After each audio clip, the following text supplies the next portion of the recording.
kasus LGBT tidak banyak terjadi di pondok pesantren. Ini judulnya, judul babnya.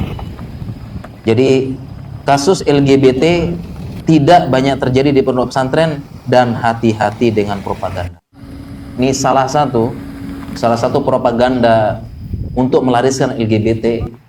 Jadi mereka itu mengatakan di pondok, mereka diberitakan gitu ya, di pondok pesantren banyak LGBT.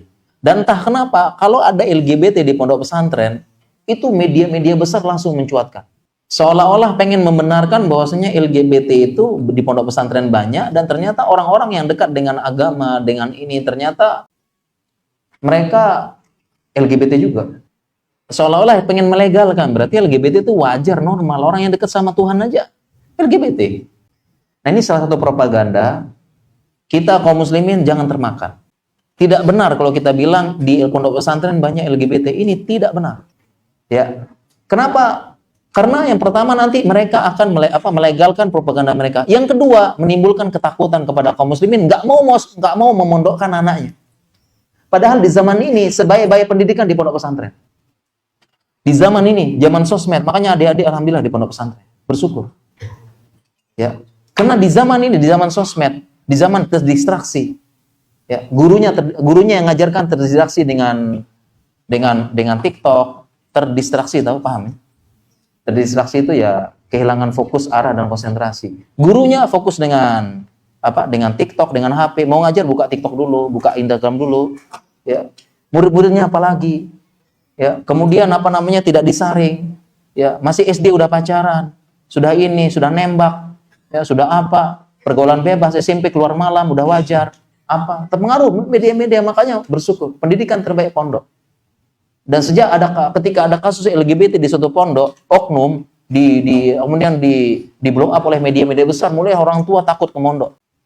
Berarti sudah menang propaganda mereka. Kalau kita ikut menyebarkan berita di pondok banyak LGBT, kita udah bantu mereka, berarti tidak benar. Orang tua mulai banyak takut, saya takut ini nggak benar.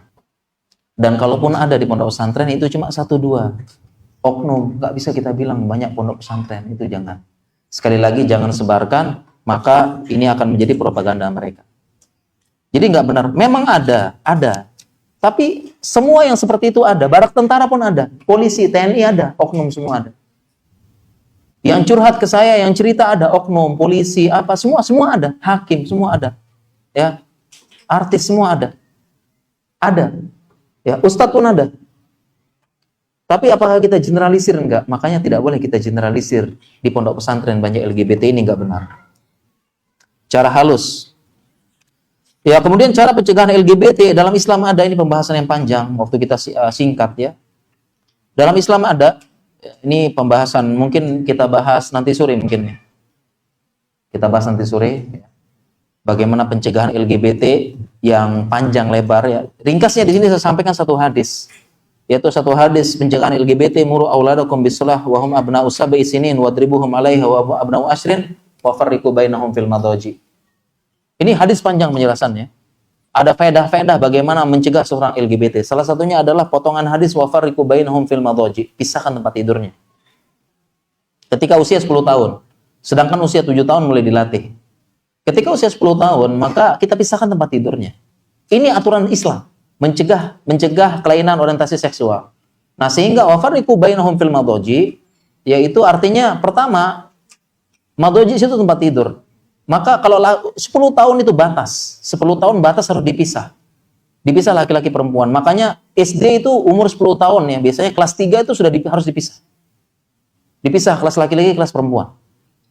Kemudian kalau punya anak-anak, laki-laki perempuan dipisah kamarnya.